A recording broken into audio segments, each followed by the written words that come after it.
premier petit épisode de ce podcast. On remarquera le jeu de mots assez facile, on va pas se mentir. Aujourd'hui, sujet plus léger que pour la première vidéo. On va parler un peu des dessins animés. On reste sur du contenu à caractère éducatif, si on peut le qualifier comme ça. Petite joke en référence à la vidéo, encore une fois. Et ben on va se lancer tout de suite. Je pense que du coup, pour partir sur le côté éducatif, les dessins animés, je pense que le premier but derrière tout ça, c'est évidemment l'éducation, et je pense que c'est de pousser à la création. Enfin, j'espère que tu vas me rejoindre sur ce point-là, parce que ça me paraît quand même être la base. Euh, Déjà, le fait que ce soit avec une approche de dessin, ce qui est quelque chose que tous les enfants font assez naturellement, je pense que ça vient justement, ça vient justement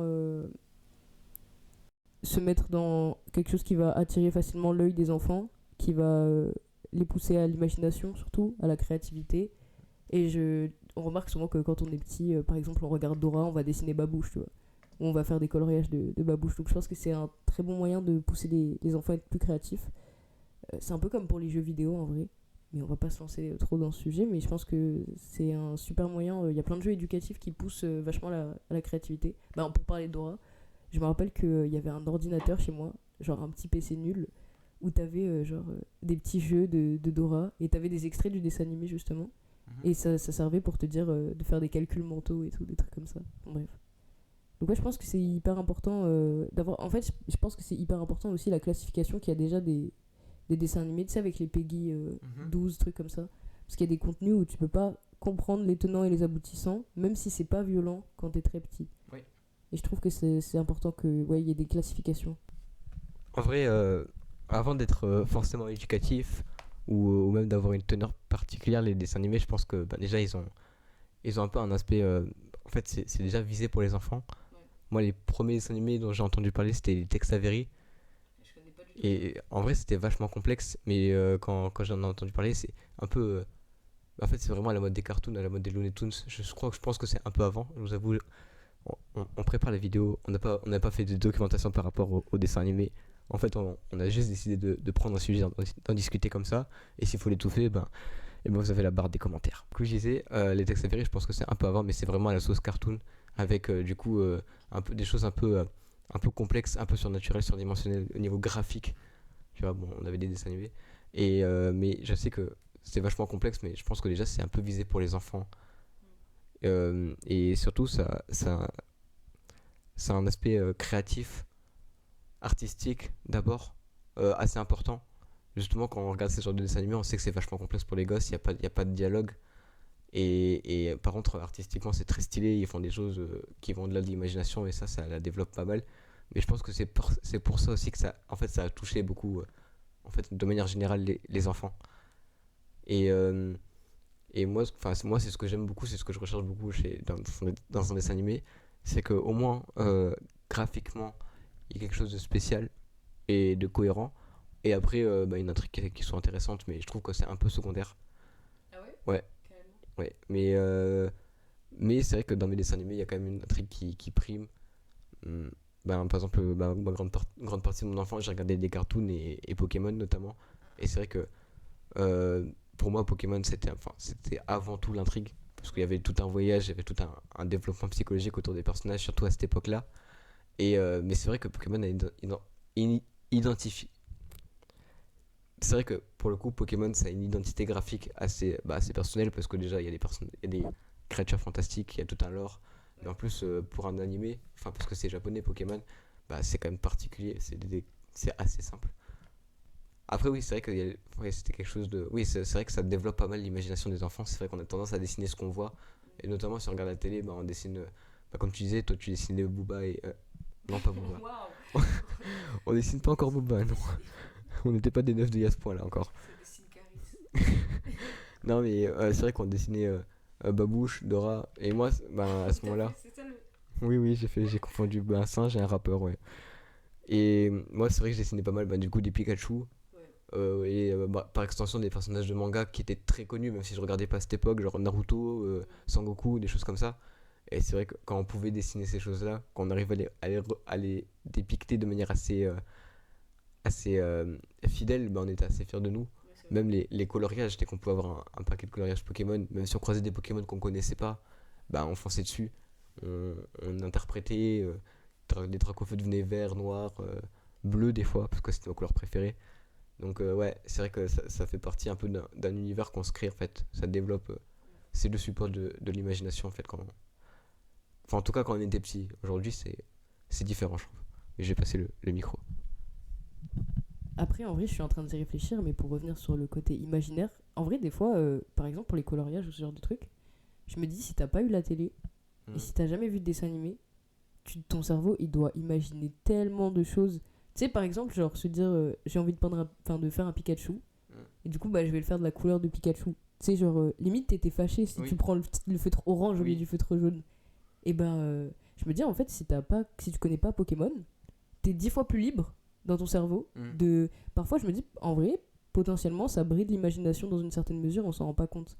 Tu sais, genre, l'imagination, pas la créativité au Oui. sens pur. Parce que du coup, t'as beaucoup de. Bah, par exemple, le fait que Pokémon ce soit avec des créatures, que tu puisses les capturer et tout ça, je pense que ça développe une certaine créativité dans la mesure où, du coup, tu t'imagines des choses qui sont absolument impossibles et tu vas au-delà de ce que tu penses possible quand t'es petit, ce qui est tangible et réel, tout ça. Mais je pense qu'au niveau de l'imagination, parfois ça doit brider un peu. Genre, tu t'imagines pas que Pikachu il puisse être gris. Parce Oui. que Pikachu il est pas gris. Oui, parce qu'il est Donc c'est un peu comme ça. En fait, ça définit d'autres règles d'un autre monde. Ouais. C'est assez particulier comme concept. Et ben justement, moi quand j'ai appris l'existence des Shiny, bah moi ça m'a fait bizarre. Ça m'a fait bizarre. J'ai eu du mal à accepter un Pikachu d'une autre couleur, d'une autre teinte. C'est assez spécial. Mais après j'ai envie de dire quand on n'a pas vécu avec la télé, comme je disais, Naruto et Sangoku, c'est des choses qui ont fait partie de mon univers avant même que je regarde Dragon Ball ou même Naruto. Et pourtant je savais, et j'ai toujours su pertinemment, c'est même culturellement accepté, je pense pour tout le monde, que Naruto est blanc. Tu vois, en fait, je pense que ça marche dans un certain point où ben, on parlerait des animés un peu moins connus ou beaucoup plus personnels. Après, ça dépend aussi de l'exposition, ça dépend aussi de où est-ce qu'on a été éduqué. Mais c'est vrai que si on a été éduqué avec un minimum de pop culture, ben, ça, c'est des questions qui se posent pas. Et puis, un enfant en général, enfin, en tout cas dans ceux que j'ai vus, quand il représente quelque chose, il représente quelque chose d'assez réel. Et avant un certain âge, les couleurs, c'est vraiment pas important. Même le remplissage ou les lignes, c'est pas important, mais dès qu'ils se rendent compte que ça, c'est d'une certaine couleur, ça, c'est d'une ci et ça, ben, tous ces personnages-là, Pikachu, ben, il sera toujours jaune. Et Son Goku aura tous les jours les cheveux jaunes ou noirs, et pareil pour Naruto en fait. D'ailleurs, on parle beaucoup de personnages jaunes là. Je suis en train de penser par exemple pour Naruto, tu vois. C'est même en vrai même Pokémon, il y a grave ça avec bah déjà le fait qu'il y ait toujours un super vilain. Naruto, ça va beaucoup plus loin parce que quand tu vas dans Shippuden, ça rentre vraiment dans un dessin animé qui est plus pour les enfants, pas un animé du coup. Là c'est vrai qu'on parle beaucoup d'animé en fait. On a parlé de Pokémon et de Naruto, mais il y a beaucoup enfin c'est un thème beaucoup pour les enfants, le bien et le mal. Et je me suis rendu compte bah, du coup avec ma flopée de frères et sœurs plus jeunes que moi, qu'en fait un enfant ça a vraiment pas la notion du bien et du mal, du mauvais et du bon, et que bah, sans les dessins animés, pour d'autres c'est la lecture beaucoup de petites BD ou de trucs comme ça, parce qu'il y a quand même toujours de la littérature, du cinéma pour les enfants. Sans ça, en fait, il y a plein d'enfants qui seraient ultra perdus dans les valeurs du bien et du mal. Genre, par exemple, t'as des enfants qui sont super violents à l'école, tout ça, juste parce qu'en fait, ils savent pas que ce qu'ils font, c'est mauvais. Oui. Et sans dessin animé, en vrai, il y a plein de trucs que t'apprendrais pas. Genre, bon, après, du coup, c'est toujours, enfin, toujours, non, souvent très caricatural, parce que, bah, comme c'est pas des valeurs que t'as développées, tu peux pas les dépasser et aller au-delà et réfléchir au pourquoi du comment on devient méchant. T'as au début les méchants et les gentils. Mais c'est quand même des valeurs qui sont assez importantes. Et en vrai, c'est marrant comme un dessin animé aide à former la société et à l'acceptation. Par exemple, je me rappelle beaucoup des épisodes des mini-justiciers où en fait tu vas à l'école et tu te dis ouais mais lui là qui morve tout le temps là, Timothée au fond de la classe qui fait que de morver, en vrai c'est grave pas sa faute, peut-être qu'il pourrait nous sauver avec sa morve et faire des rampes. Je pense que tout le monde voit cet épisode des mini-justiciers, il était trop marquant. Même Grand Loup, il lui arrive des aventures alors que c'est le harceleur de l'école, il lui arrive des petites bricoles et tu te rends compte qu'en fait c'est qu'il a pas confiance en lui, plein de trucs comme ça. Donc en fait t'apprends à accepter que les autres enfants ils ont leurs défauts, t'apprends à être tolérant, t'apprends en fait concrètement on t'apprend à être un c'est pour t'adapter beaucoup mieux à la société. Sans les dessins animés c'est compliqué je pense de rentrer dans des clous et dans des normes. Bah, justement, sur cette notion de bien et de mal, en fait, je vais partager sur deux avis. Est-ce que, comme tu as dit, c'était caricatural, mais c'est normal, parce que tu veux pas aller au-delà de, de la notion, mais il y a quand même eu cette chose, ce principe d'intérêt. Par exemple, souvent, un enfant, il se rend pas forcément compte de ce qui est bien, de ce qui est mal, mais il se rend compte de ce qui est bien pour lui, dans quelle position il est le plus confortable, et souvent c'est ce qui le pousse à mal agir en quelque sorte. Et ou pas d'ailleurs, ça peut être plein d'autres choses, mais souvent c'est ça, parce qu'un enfant c'est pas foncièrement mauvais. Et justement, on retrouve cette chose dans les dessins animés, cette traduction-là, souvent des méchants qui cherchent et qui vont vers un idéal. Et pour eux, c'est quelque chose de bien, enfin en tout cas, ils y portent l'intérêt. Et souvent, toute la problématique du héros, justement de lui montrer et de lutter contre ce fait-là. C'est pour ça qu'on a des scènes où des fois les héros se battent pas systématiquement contre le méchant. Euh, et c'est pour expliquer qu'en fait le méchant c'est pas forcément quelqu'un de méchant, mais qui a des intérêts qui lui sont propres et qui sont pas forcément louables. Et je pense que c'est là que le dessin animé est intéressant. Mais la question qui se pose, c'est est-ce que ils font ça pour que ce soit compréhensible pour les enfants, ou est-ce qu'ils font ça parce que ça éduque les enfants? Genre, je pense qu'un dessin animé, c'est pas censé éduquer nos gosses. Enfin, pas systématiquement, ça peut y participer, forcément, parce que ça fait partie de l'univers, du paysage de l'enfant. Et forcément, il doit pas être. L'enfant ne doit pas voir par le prisme des valeurs et des jugements des parents, donc forcément, les dessins animés, ça a une teneur éducative. Mais est-ce que ça veut dire que le dessin animé doit forcément porter cette morale ou un principe-là pour être explicatif de ce genre de choses? Je pense qu'il y a des notions philosophiques ultra essentielles et que c'est bien sûr en fait je pense que c'est à tes parents de t'apprendre ce qui devrait pour toi être le bien ou le mal agir et que toi tu vas le développer de toute façon dans ta vie. Enfin je pense que c'est un truc qu'on a tous remarqué. On est forcément en désaccord avec nos parents à un moment dans notre vie, on est en désaccord avec notre éducation, mais je trouve qu'on reste quand même assez fidèle aux dessins animés qu'on a regardé par exemple. En vrai, plus que parfois à l'éducation de tes parents sur certains points. Tu sais, genre, parce qu'en fait, ça pousse ta créativité et en fait, ça te pousse à avoir des réflexions philosophiques par rapport aux dessins animés qui t'ont marqué. Genre, par exemple, il y a des dessins animés, genre, je suis désolée, mais Power Rangers par exemple, en fait, toute la gamme de dessins animés d'action où le but du méchant c'est de détruire le monde. J'ai toujours pas compris le concept, genre vraiment, tu sais, le méchant c'est tellement ridicule, tu sais, genre c'est pas comme les méchants qui veulent se venger de quelque chose. Là c'est vraiment full, ils ont pas de background et c'est de la destruction pure. Ça, y a aucune réflexion philosophique, c'est juste regardez, il y a les gentils, ils sauvent les gentils et les méchants ils sont méchants. Mais tous les dessins animés qui te font réfléchir sur pourquoi le méchant est méchant, comme tu l'as dit en vrai, par rapport aux intérêts divergents et tout, ça je trouve ça hyper intéressant. Et je pense que même philosophiquement il y a un truc de fou par rapport à la morale, comme tu dis. Ouais, c'est vrai qu'il y a beaucoup la notion de morale que j'ai dit, que j'ai définie juste par le manichéisme, mais c'est vrai qu'il y a tellement d'autres prismes.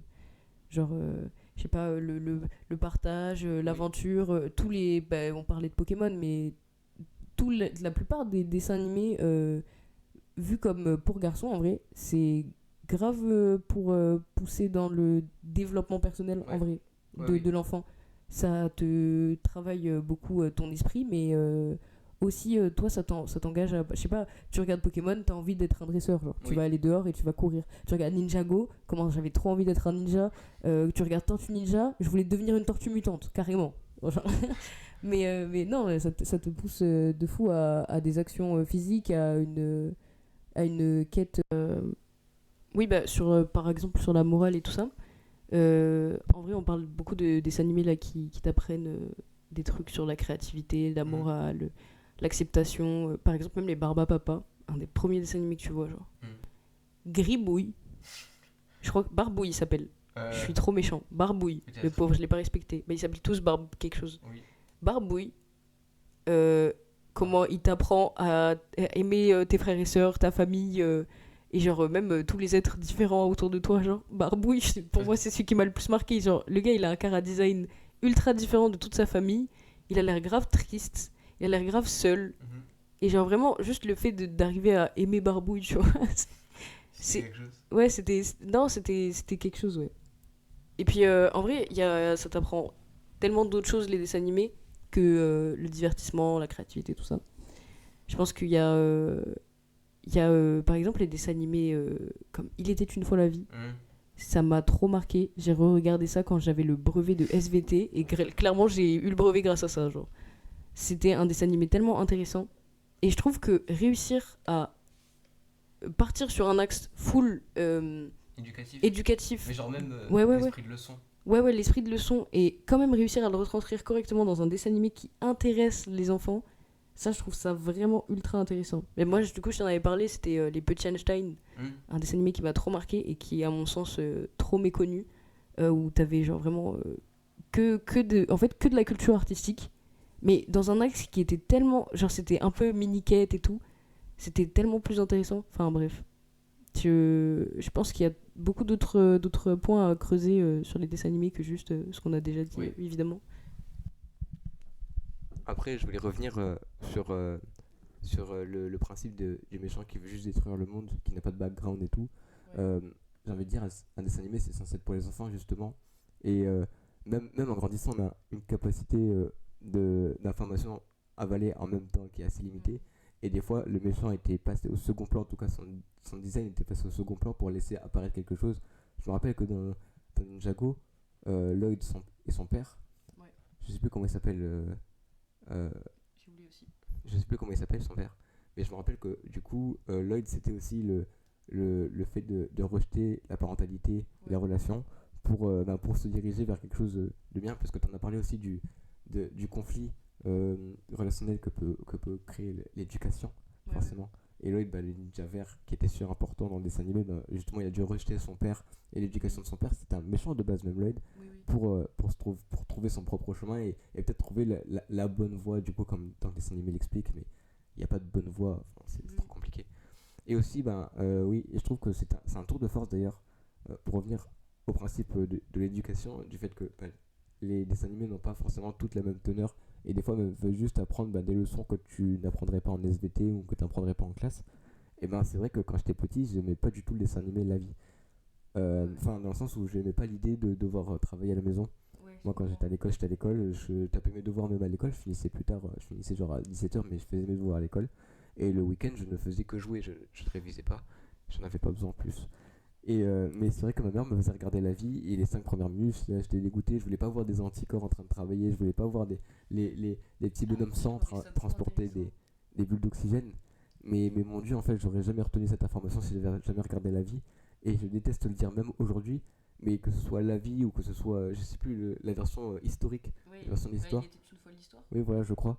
je crois. Qui était quand même beaucoup plus expliqué sous forme de leçon. C'était vraiment une leçon avec l'animation autour. Beaucoup plus dense, Ouais.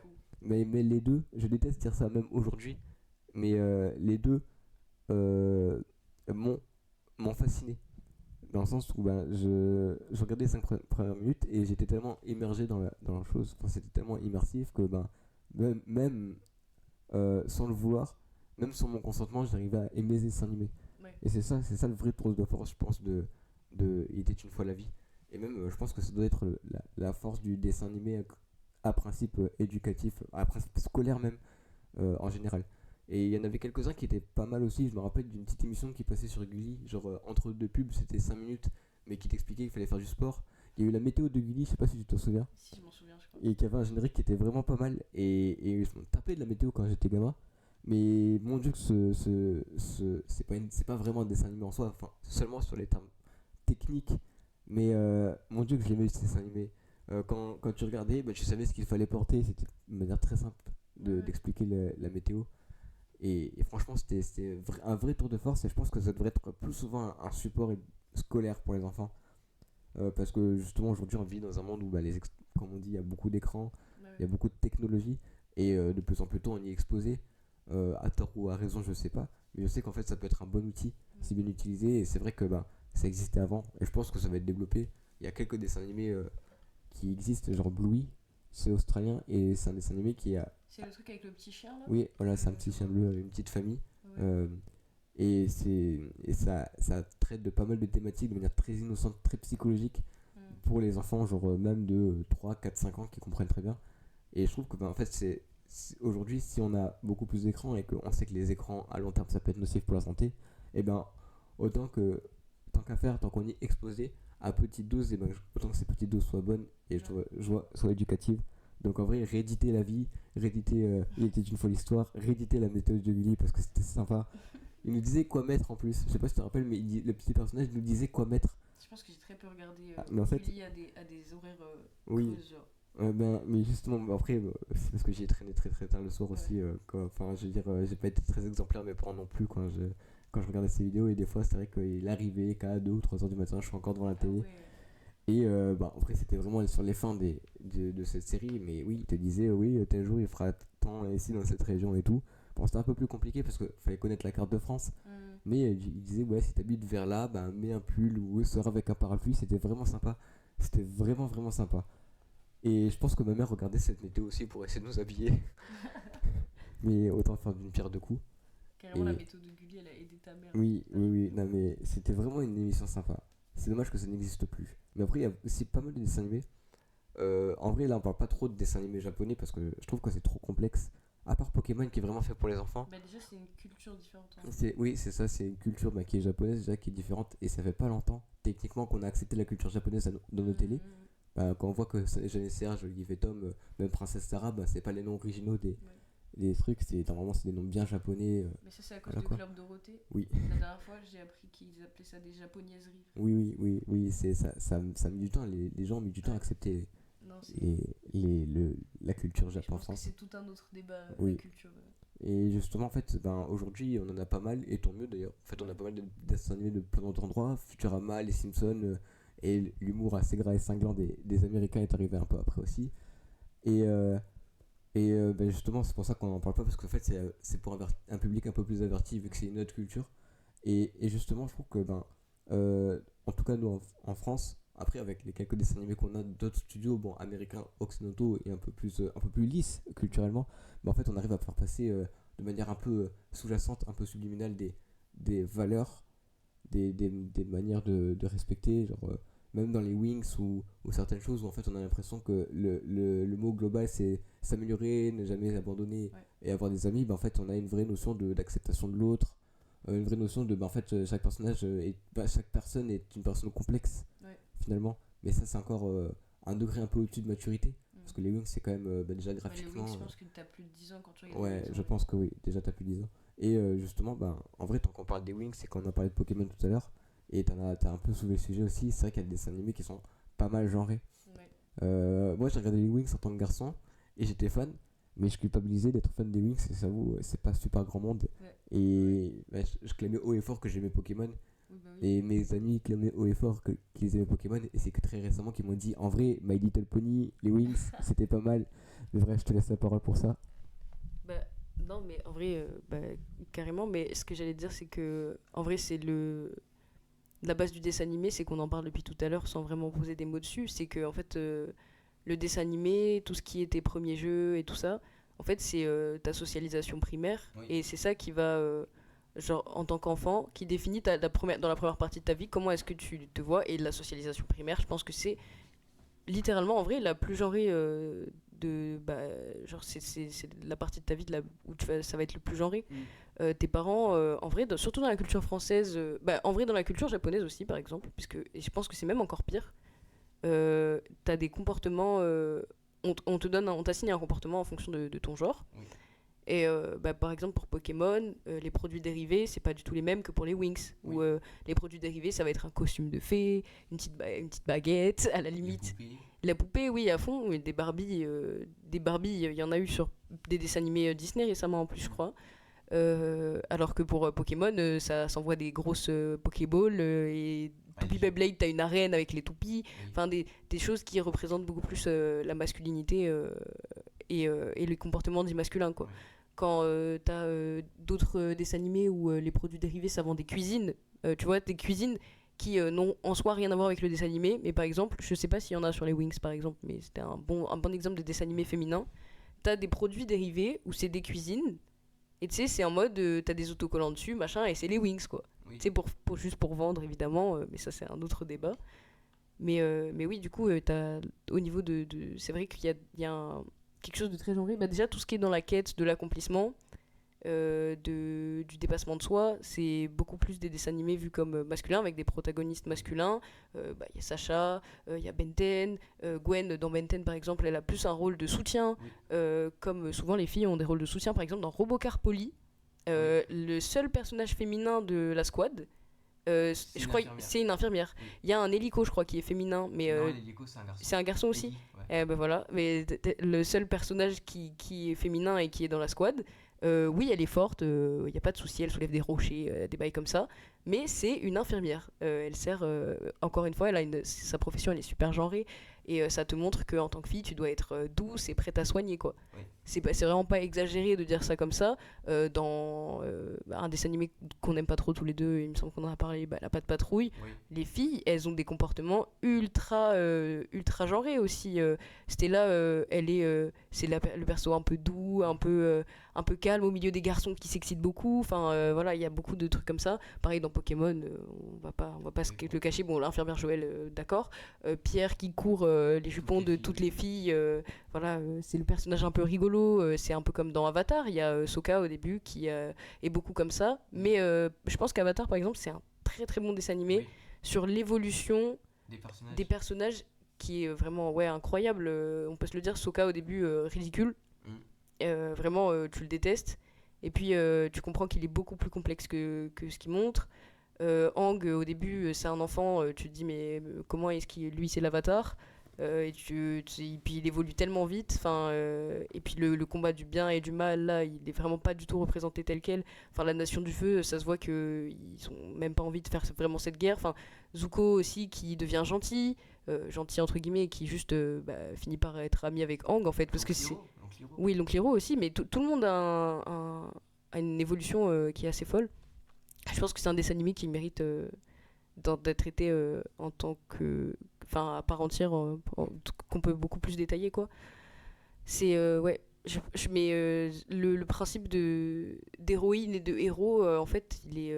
Mais même les Totally Spies, tu parlais des Wings, mais les Totally Spies, je me rappelle qu'il y a plein de copains qui osaient pas dire qui regardaient les Totally Spies, parce que c'est que un groupe de filles en fait, alors qu'elles font des missions. Et moi, je trouve ça trop cool. Kim Possible aussi, Sally Bollywood. Oui. Et je pense qu'il y a un vrai essor à partir des années 2000. Vraiment dans les dessins animés en fait comment dire, l'émancipation des meufs qui sont grave des girl boss, genre même Totally Spies, c'est pas un dessin animé où ouais il y a Clover certes, mais c'est grave plus humoristique et au final c'est elle qui sauve les garçons à chaque fois, tu vois, qu'elle kiffe, c'est grave pas l'inverse, alors que normalement ce trope il arrive pas dans ce sens là, c'est pas la meuf qui va sauver en étant une espionne, non mais n'importe quoi. Et pourtant c'est des filles, tout ce qu'il y a de plus féminin entre guillemets pour la société, donc moi je trouve ça trop cool. Ça montre que ça montrait aux petites filles que elles étaient pas obligées d'être avec la petite cuisine et la petite Barbie, que ça pouvait être des filles qui portent des jupes et qui kiffent se maquiller comme Clover un peu, et qu'en même temps elles pouvaient avoir envie de sauver le monde, on va dire ça grossièrement. Mais ouais, je pense que c'est hyper important dans les valeurs aussi, en vrai, la façon dont les dessins animés sont très genrés.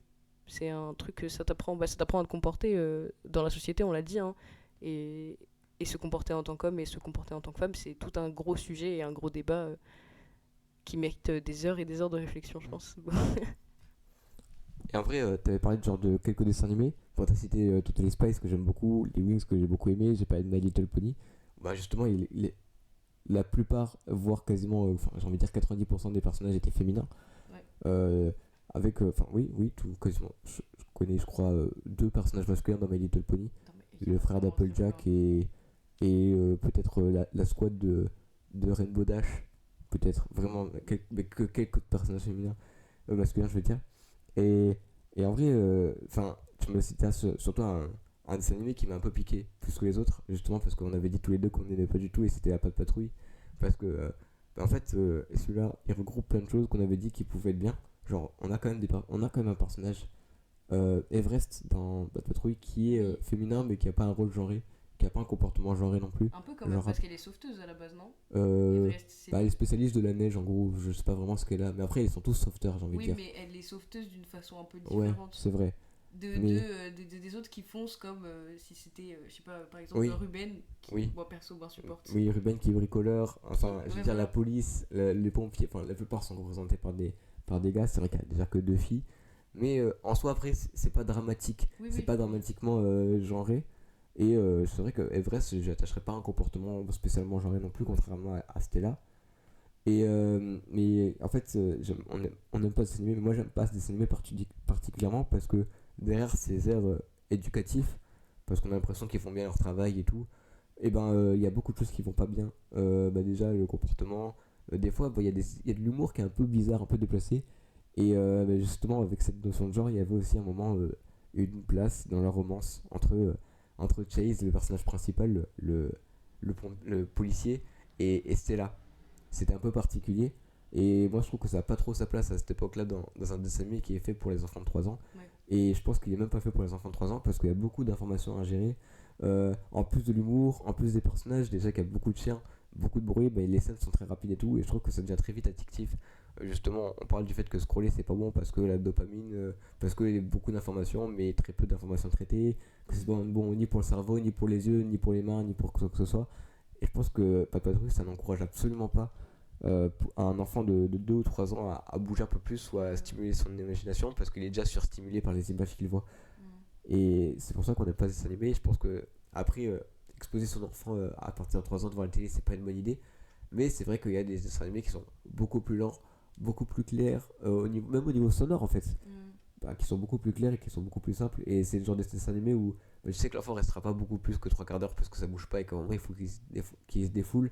Et je pensais justement, on en a parlé au début, avant Papa, qui porte une certaine morale, même si au niveau du dessin animé il y a quelque chose de redondant avec Barbouille, Barbitouille, bref. Bref, le petit. Qui change beaucoup d'ailleurs par rapport à tout le dessin animé qui est relativement très rond et lui, en fait il est noir, plein de pics et tout, alors que le reste est coloré. Même les humains sont relativement ronds, même enfin tout. Bref.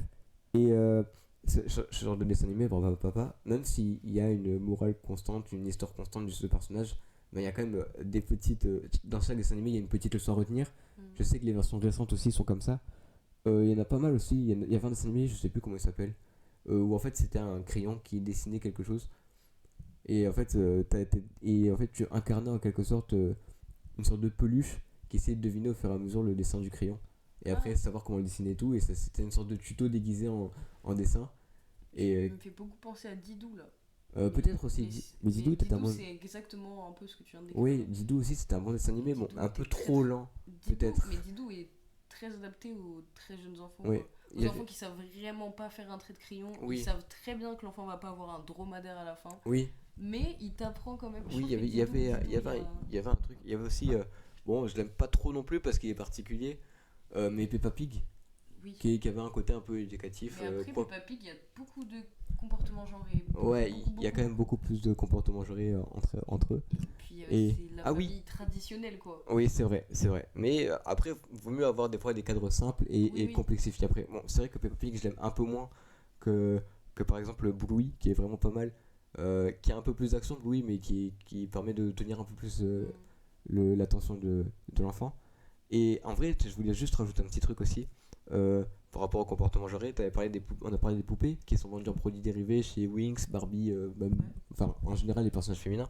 Enfin, j'ai rarement vu une poupée de Hans de la Reine des Neiges par exemple, et de poupées de mâles en général. Une poupée d'Olaf, ce serait incroyable. Pourtant, je pense qu'il doit y avoir des peluches quand même. Olaf mais je veux dire même les personnages masculins, genre pas de poupée de Tarzan, des choses comme ça. Et c'est vrai que pour les filles on appelle ça poupée. Et pour les mecs, on appelle ça figurine en fait. Ouais, c'est vrai. Parce que des figurines de Pokémon, j'en avais et pourtant elles étaient grandes. Et j'ai jamais appelé ça poupée. Et c'est pas la même manière de jouer jusqu'à ce que tu te rends compte que Sacha et Barbie, ils sont pas si incompatibles que ça. Ouais. Et que en fait, tu peux faire en sorte de créer des univers. Et je pense que c'est vraiment une manière de genre un peu plus de dessin animé peut-être, ou d'attirer un public. C'est vrai que les trucs de filles étaient doublés par des filles, les pubs de jeux, de jouets de filles étaient doublés par des filles. C'est que récemment aujourd'hui qu'on voit des garçons, enfants, jouer sur des cuisines dans les magazines. Et je trouve que c'est un peu une avancée quand même. Et je pense qu'en vrai, on devrait se. Il y a aussi dans les Disney des personnages homosexuels. Je sais pas si tu vois. Genre en fait, oui. Par exemple, dans Buzz l'éclair, la capitaine Hawthorne, c'est l'accompagnant du début de l'aventure de Buzz. Ouais. En fait, se marie et a un enfant avec une femme. Non, je m'en rappelais. Et oui. Et je trouve qu'en fait, c'est bien amené, ça va. Les gens trouvent que c'est un peu du forcing qui sont pas obligés de mettre de la représentation partout. Et je pense qu'à terme, il n'y en aura pas systématiquement partout. Mais pour l'instant, c'est un peu important d'en mettre. Et je trouve que c'est bien amené parce que ça amené de manière complètement naturelle. On n'a pas l'impression que c'est un peu original dans le dessin animé, c'est vraiment accepté comme ça. Et même, il y a des personnages forts avec des comportements assez masculins, on va dire. On en trouve aussi, par exemple, En Avant la Manticore. Je sais pas si ça parlera aux gens qui regarderont ou quoi que ce soit, mais je vous invite à regarder les dessins animés dont on parle, au moins les visionner un peu pour comprendre un peu l'esprit.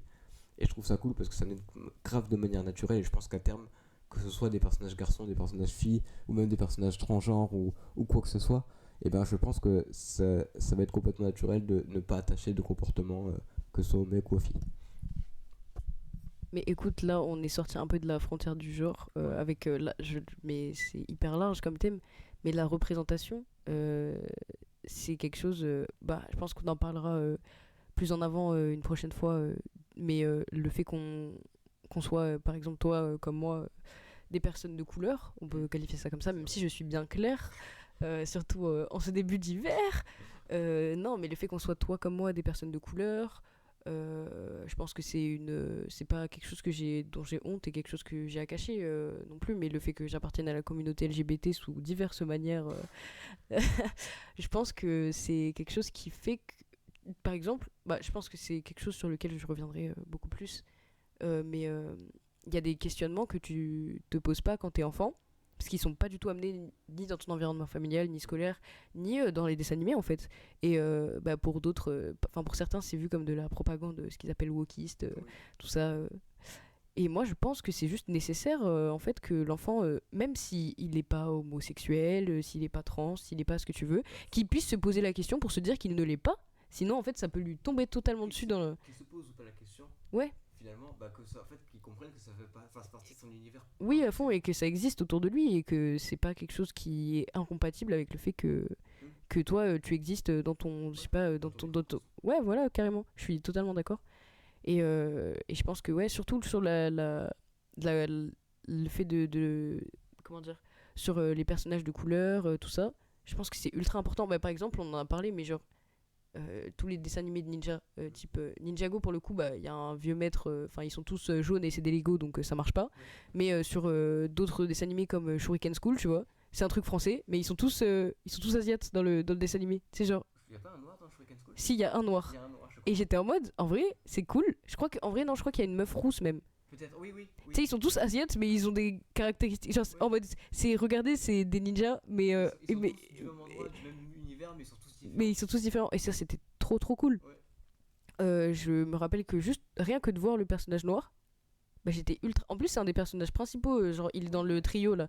Et vraiment, je trouvais ça trop cool de. En fait, tu te dis, ah, mais il n'y a pas que Sacha Ketchum dans les dessins animés qui est noir. Genre, même Pierre, est-ce qu'il est vraiment. Tu peux vraiment le considérer comme un personnage de couleur ? Il est grave pas prêt. Après, on en trouvera plus d'autres. Oui, à fond. Surtout dans Pokémon, il y en a. En vrai, pour le nombre de personnages secondaires qu'il y a, le nombre de personnages de couleur qu'il y a, il est très faible. Je me rappelle de. Alors, ça sort un peu du dessin animé pur. Ok. Ça sort un peu du dessin animé pur en tant que tel, mais je revois récemment le scandale de la petite sirène du live action, tu sais, du live action, bref, on s'en fout, où les gens avaient crisé parce que, oh mon dieu, elle est noire. Et j'étais. Elle est noire et rousse, du coup. Avec des tresses. Oui, elle est rousse, Ariel, logique, mais oh mon dieu, la petite sirène est noire, quoi. Ouais. Et moi, je trouvais ça trop cool. J'ai vu plein de vidéos de mamans ou de papas qui montraient, surtout des mamans qui montraient leur petite fille. Bon, c'est pas mais en mode regarde, elle est noire, Ariel et tout, regarde comme elle est belle et tout. Enfin, je trouve ça hyper rassurant pour les enfants. Genre, t'as pas de représentation de personnages qui te ressemblent, c'est hyper déstabilisant et tu te sens encore plus pas à ta place. Je pense que autant pour l'homophobie, la transphobie et tout ça, c'est des sujets qui sont pas encore bien traités, ouais, et surtout qui sont pas encore comment dire, c'est beaucoup moins c'est beaucoup moins honteux d'être transphobe et homophobe que d'être raciste, je trouve. Ouais. Bon, après, il y a eu des problèmes politiques, mais je trouve que être raciste, c'est vraiment has-been, tu vois. Ouais. Genre, les gens sont de moins en moins racistes. Quand même, oui. Donc ils font de plus en plus d'efforts.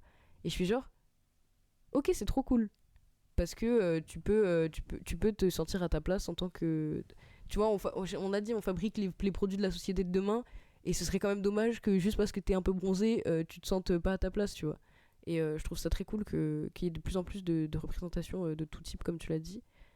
Et voilà, je pense qu'on touche un peu à des débats très loin, qu'on pourrait beaucoup plus développer et qu'on développera, je pense, dans plein d'autres petits épisodes, parce qu'il y a beaucoup de choses à dire et à traiter. Mais je pense qu'on peut j'avais une petite idée pour un peu finir ça de manière un peu plus légère, parce qu'on a beaucoup parlé de sujets assez on avait dit léger parce que le thème des dessins animés, mais en fait c'est tellement vaste et tellement complexe, ouais, carrément, c'est un très bon mot, c'est complexe, c'est vraiment complexe, il y a tellement de facettes et de prismes et de... Bah du coup encore une fois on en parlait, on dirait qu'on a tout scripté et que tout ça, mais carrément pas, on s'est tellement lancé en impro. On en parle parce que j'ai recommencé sous recommandation de ta part à regarder Miraculous. Et vraiment, c'est tellement plus complexe que ce à quoi on s'attache. Souvent, beaucoup de dessins animés, c'est comme ça. Tu commences une saison et en fait, il faut que t'en regardes 3. Et alors moi, si j'ai une recommandation pour toi et pour n'importe qui, un dessin animé qui m'a absolument marqué et je pense ça a beaucoup changé ma façon de voir tellement de choses. Alors oui, ça peut passer pour certains comme de la propagande archi-wokiste, mais She-Ra et les princesses au pouvoir sur Netflix. Regardez, pitié, y a tout, il y a du noir, du gay, non mais sérieusement c'est littéralement juste de l'amour en fait, en barre, de l'amour en barre, de la quête de soi, de la femme qui s'émancipe, du garçon qui a des problèmes un peu avec sa famille, mais pas trop, c'est jamais rien de grave. Le deuil est évoqué, est ultra présent en fait. Il y a tellement de thématiques qui sont... Alors, je pense que c'est pour des enfants... tu peux regarder ça quand t'as 5 ans. Tu vas pas tout comprendre. L'univers déjà est trop cool parce que c'est princesse, magie. Au début, tu penses que c'est ultra enfantin pendant 3 épisodes max. Et puis tu comprends qu'en fait, il y a beaucoup plus que ça.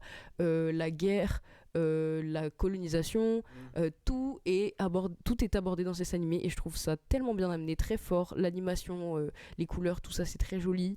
Ça fait enfantin parce que c'est princesse, voilà.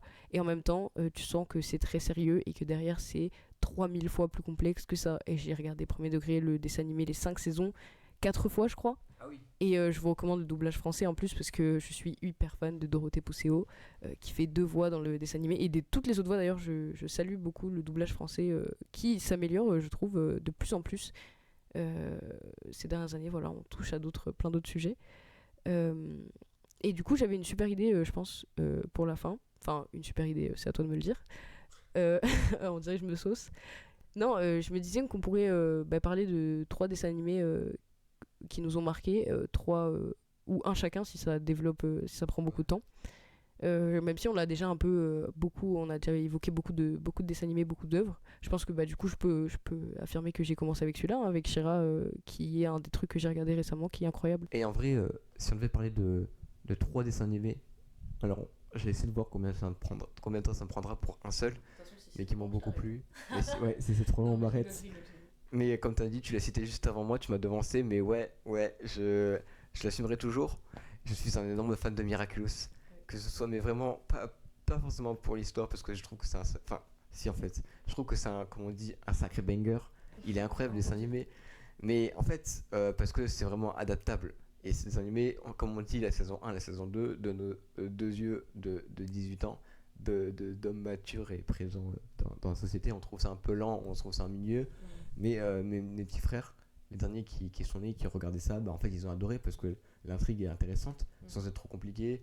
Il y a tout un truc. Et comme on dit, on connaît pas les objectifs du méchant à ce moment-là, mais jusque-là, il n'en a pas. Mais ça laisse place à toute la complexité de la relation sociale. Enfin, de toute façon, je vais pas spoiler le dessin animé, je pense qu'il y aura des gens qui l'ont pas vu. Et je peux que vous le conseiller. Et même si c'est un peu lent, regardez les 5 saisons. La 6ème arrive en plus. Il y a des films qui vont avec. Ah ouais? Oui, il y a 3 films, je crois, de 1 heure qui vont avec, qui sont dans la timeline. Ou 4 même. Je crois qu'il y en a 4 même. Ah ouais. Et qui sont extrêmement bons. Plus on avance, plus l'intrigue est folle. Et plus les problématiques sont importantes. Et la 6ème promet, sincèrement, la 5ème me laisse sur un cliffhanger un peu. Ce qui est dommage, on a que les prémices de la 6ème, mais elle promet sacrément. Et en vrai, j'ai un peu le temps pour parler du 2ème et du 3ème. Ah, mais fonce. Et en vrai, le 2ème, on l'a pas mal critiqué. Et je pense qu'il est critiquable, hein, mais je peux pas ne pas citer Pokémon parce que ça fait partie intégrante de ma vie. Et je pense sincèrement que sans Pokémon, il y aurait plein de choses que j'aurais jamais fait. Déjà, c'est ma sociabilisation primaire, on va dire. C'est en parlant de Pokémon que je me suis fait des amis en primaire. Et je pense que si certaines personnes regarderont la vidéo, ils se reconnaîtront. Mais j'adorais Reptincelle par exemple. Ça m'a permis de développer mon imagination. Et même par extension, j'ai appris les maths, j'ai appris les statistiques et j'ai appris plein de choses avec Pokémon parce que c'est un truc qui se complexifie, qui grandit avec toi si tu le veux bien, parce qu'il y a les jeux vidéo aussi, mais tout l'aspect stratégique, il y a les cartes et il y a aussi tout l'aspect collectionneur qui a fait que je suis devenu un grand fan de Pokémon. Et oui, il est critiquable, il n'y a pas beaucoup de représentation, c'est très genré aussi, Ouais. mais c'est porteur d'un esprit qui est vraiment pas mal, qui est applicable partout. On a des personnages féminins forts quand même, mine de rien. C'est un peu donner une excuse à Pokémon, un peu donner du crédit. Ça arrive tard, je trouve, quand même. Mais c'est vrai que ça arrive tard, ça arrive un peu trop Mais tard. après, c'est un dessin animé qui date aussi. Oui, c'est tellement large, Pokémon. déjà c'est un dessin animé qui est né en 1996, hein, Ouais. faut s'en rappeler. Mais c'est pas une excuse, il a des défauts et je l'assume complètement, mais ça reste un dessin animé qui m'aura marqué toute mon enfance. Et en vrai, ce serait juste être ingrat par rapport à toute mon éducation, de dire que Pokémon c'était pas quelque chose qui était intégrant dans ma vie, et qu'il est toujours d'ailleurs. Ça m'arrive encore de lancer, bon, j'avais plus la possibilité aujourd'hui, mais de lancer des petites runs du jeu vidéo qui présentent à peu près les mêmes défauts que jeu normal, mais qui est porteur d'un esprit, je trouve, vraiment intéressant. Et en vrai, en 3ème, là c'est un peu plus complexe parce que j'en ai vu pas mal, et en fait je suis déjà fan en général de dessins animés, donc j'en ai vu pas mal. Et c'est vrai que c'est un peu dur de choisir parce qu'il y a toujours un truc qui me plaît pas forcément, une identité graphique et tout. En grandissant, si je me suis plus naturellement retourné vers les mangas, Oui. vers les trucs japonais. Enfin, parce que les mangas c'est Trucs écrit. japonais, oh mon dieu. Et tout, mais même parce que c'est pas forcément des animés, Oui. mais même de l'art japonais en fait en général, parce que je me suis par extension en fait. Et en fait, en grandissant, forcément on ira, mais c'est un autre sujet, c'est une autre culture, et je pense qu'on pourra en parler plus tard, ça. Ouais, carrément. Mais c'est beaucoup un dessin animé qui s'en est beaucoup inspiré, au point qu'on appelle des fois ça un manga français, et je vais citer Wakfu. Oui, ok. Bon, après là, c'est encore pire que Pokémon, parce qu'on va parler sexualisation des personnages. Oui, c'est vrai. De Yugo qui tombe amoureux d'une personne alors que lui, techniquement, il a 12 ans, enfin, physiquement en tout cas, c'est un peu limite des fois. Et c'est très contestable, mais mon dieu, que ce dessin animé, il y a de l'amour dedans. Ouais. Les personnages sont très unis. D'ailleurs, les fans de jeux de rôle vont reconnaître les personnages en général. On a un archer, un bourrin, un mec avec de la mobilité, une magicienne. C'est vraiment le groupe D&D par excellence un peu. Mais enfin, c'est un dessin animé qui est très inspiré, qui est très mature quand on grandit. On se rend compte qu'il y a des petits clins d'œil un peu bof. Et en fait, c'est contestable sur maintes et maintes points. La façon dont sont traités les femmes dans le dessin animé.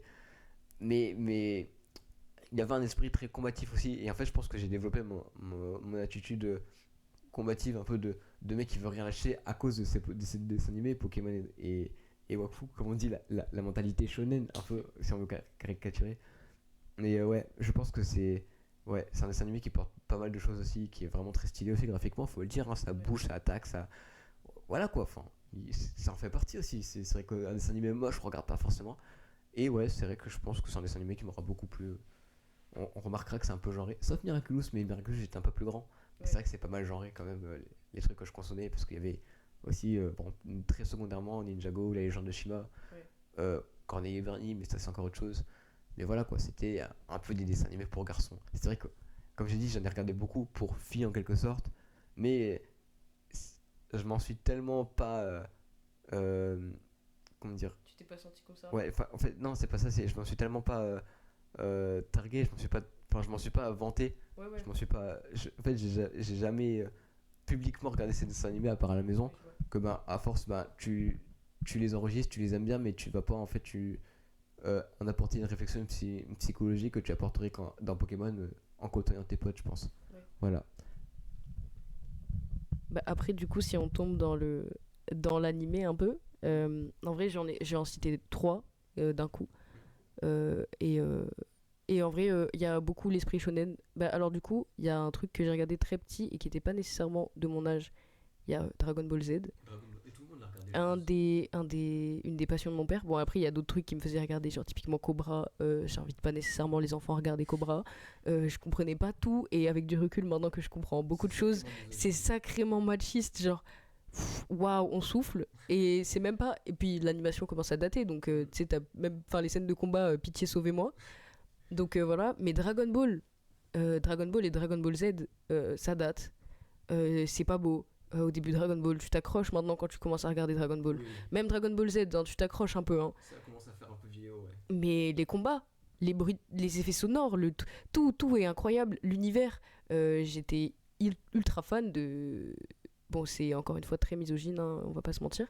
Mais j'étais ultra fan de. En fait, ce que ça dégageait, et puis des personnages et de leur combativité, j'étais très admiratif. Ça, c'est un truc que je retrouve dans Inazuma Eleven aussi beaucoup.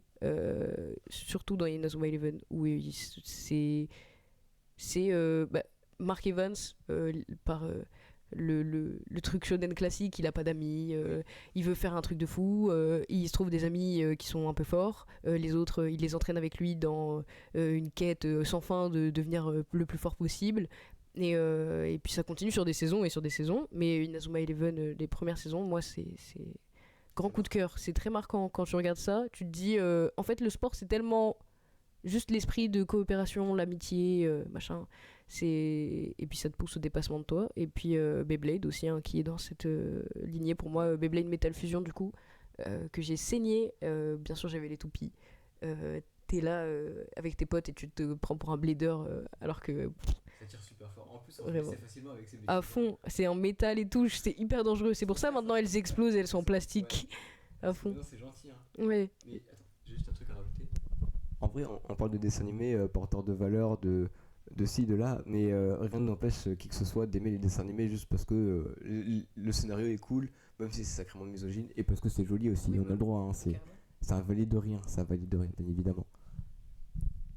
Mais en plus, on parle de pas porteur de valeur misogyne. T'as parlé tout à l'heure des trucs américains. Bon, il y a toute une palette. On parlera peut-être un jour, ou pas du tout, des dessins animés pour adultes. Ouais.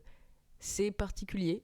Par exemple, South Park. Je savais pas quand j'étais petit pourquoi je n'avais pas le droit de regarder South Park, puisque c'est le dessin. Le dessin comme ça, c'est quelque chose qui te parle quand t'es enfant. L'animation, si tu vois Dora, même si c'est particulier, même si tu vois Cartman qui est dégueulasse, on va pas se mentir. Tu as envie de regarder South Park puisque c'est un dessin animé, tu comprends pas trop. Alors que le film, t'es beaucoup moins attiré, je trouve. Futurama et Simpson. Oui, Futurama, en plus, t'as l'esthétique futuriste, du coup, ultra. Il y a plein de robotique, des vaisseaux qui volent et tout. Même Rick et Morty, hein. Rick et Morty, je sais pas si tu peux considérer ça comme pour adultes. Pour grands enfants, en tout cas. Plus de 14 ans, quoi. Voilà. Même 14 ans, je trouve ça. 16 ans. Un bon moins de 16 sur Rick et Morty, ouais, je suis d'accord. Et puis voilà, qu'est-ce qui m'a bien marqué, Yokai Watch, ça ressemblait beaucoup à Pokémon, j'adorais ça. Il y avait puis toute la croyance autour des yokai, des esprits ultra simplifiés pour les, je pense principalement pour les jeunes japonais. Je trouve ça ultra intéressant. Je me rappelle que du coup t'avais quelques moments où ça creusait sur l'histoire de ce yokai, genre en particulier. Par exemple, le Kappa, moi ça m'avait ultra marqué, son histoire et tout. Et je trouvais ça trop intéressant en fait c'est de la culture japonaise comme ça, qui est ultra simplifiée. Je trouve ça trop cool. Et je pense que en vrai dans les trucs qui m'ont marqué là comme ça, un très important pour moi, il y a Code Lyoko. mais c'était monstrueux pour moi. C'était une révolution quand j'ai découvert Code Lyoko. Alors là, ouais, faut pas être petit pour regarder, parce que tu comprends rien sinon. En fait, tu comprends rien aux missions, tu comprends rien au pourquoi, tu comprends rien au serveur, tu comprends rien à c'est quoi un ordinateur déjà même. J'ai pas regardé, mais c'était complexe à se faire. Mais c'est très difficile et les personnages par contre sont super attachants. Là pour le coup, il y a dès le début histoire d'amour, il y a fille-garçon, mais il y a un personnage que personne n'a jamais compris si c'était une fille ou un garçon par exemple. C'est cool. Et en vrai, c'est trop cool parce que en fait, le fait que ce soit des filles ou des garçons, ça a très peu d'importance au final, tu vois. Quand ils sont dans le serveur, oui, il y a Aelita, machin, mais ça a peu d'importance. C'est avant tout une équipe, de l'amitié, des embrouilles et des réconciliations. Et puis c'est infiniment plus complexe que tout ce que je viens de dire, évidemment. Et je pense qu'on peut finir par un petit truc pour enfants. J'avais dit 3, j'ai cité tellement de choses. Du coup, dans mon top de trucs que je regardais quand j'étais enfant, il y avait l'âne trop. Mon grand-père n'écoutera probablement pas ça, mais je l'ai traumatisé avec le générique de Trop. C'est une folie. J'étais archi fan de Trop. Ma mère, elle me met déjà, nous on était à la fin des générations cassettes. Donc ma mère me faisait des compiles de dessins animés et j'avais des cassettes entièrement de Trop. Tellement j'étais ultra fan de l'âne Trop. J'avais ça et Didou. Et ça pour moi c'est incroyable parce que on parlait de ça te pousse à aller dehors de regarder Pokémon, ça te pousse à faire la cuisine, de regarder un dessin animé de cuisine. Et bah Didou ça te pousse à faire des dessins et il te dit attends j'attends que tu fasses ton trait, haha, on va mettre du rose, haha. Voilà, hein, c'est trop cool, ça t'apprend à représenter du réel en fait parce que Didou il dessine des chameaux, il dessine des fleurs et toi après quand tu vas voir une fleur tu vas te dire je vais refaire la fleur, tu vois. Donc voilà, ça déjà trop bien pour les petits enfants. Et puis la motricité aussi que tu développes. Oui, c'est la motricité fine, on appelle ça quand tu parles de dessin. Et ben incroyable, le fait que tu puisses, que tu puisses développer ça grâce à un dessin animé. Et pour moi, trop, en fait, même s'il fait plein de conneries, en fait, à chaque fois, les darons ou ses potes viennent rattraper ses bêtises et l'aider pour lui dire mais non, mais regarde cette activité que tu essayes de faire, il faut la faire comme ça. Par exemple, je me rappelle d'un épisode où il essaye de dessiner sur un t-shirt. Et en fait, sa mère, après, elle lui apprend qu'en fait, il faut faire comme ça, machin. Oui, trop, je veux faire de la peinture, bah tu peux faire sur ça. Et tu vois, en fait, toi, t'es enfant, et du coup, après, tu vas voir tes parents ou tu vas voir ton pote, tu dis ah, bah du coup, j'ai vu un épisode de Trop, est-ce qu'on peut faire un dessin sur un t-shirt, tu vois.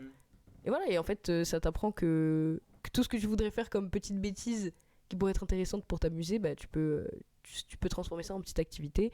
Et qu'il y a plein de choses que tu peux faire et trop je trouve que c'est cool quand t'es très petit, ça t'apprend vraiment ça te donne plein d'idées d'activités comme ça.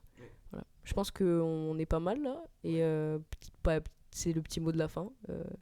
Il y a des dessins animés pour toutes les tranches d'âge et je pense que même à 23 ans j'ai pris un chiffre très proche en plus, même à 23 ans je continuerai à regarder full de dessins animés quoi. Et je pense que d'ailleurs on en a beaucoup parlé parce que c'est des shonen type pour enfants, voilà. Mais les animés c'est encore un autre sujet et un autre débat. Donc même si on en a cité beaucoup, c'est hyper différent et on l'a dit, tu l'as dit toi-même très bien, c'est propre à la culture japonaise et je pense que c'est un point extérieur à développer autrement. En vrai, moi, mon dernier petit mot, ce serait écoutez, les dessins animés grandissent avec vous et en grandissant, changez de dessin animé. Mais surtout, je pense qu'on serait capable, faut être capable de garder son œil d'enfant, autant pour regarder encore les dessins animés de notre enfance déjà, et pour savoir adapter à nos futurs enfants, qu'on soit par ou pas, parce que c'est dans l'entourage, pour être capable d'identifier ce qui est bon pour eux, ce qui est intéressant ou non. Et je pense qu'on peut terminer là-dessus en fait. Et puis, je pense un tout dernier petit mot, on en a parlé vite fait, mais du coup, n'ayez pas honte de ce que vous regardez. C'est hyper important d'être critique et de savoir développer son regard sur beaucoup de choses de la vie.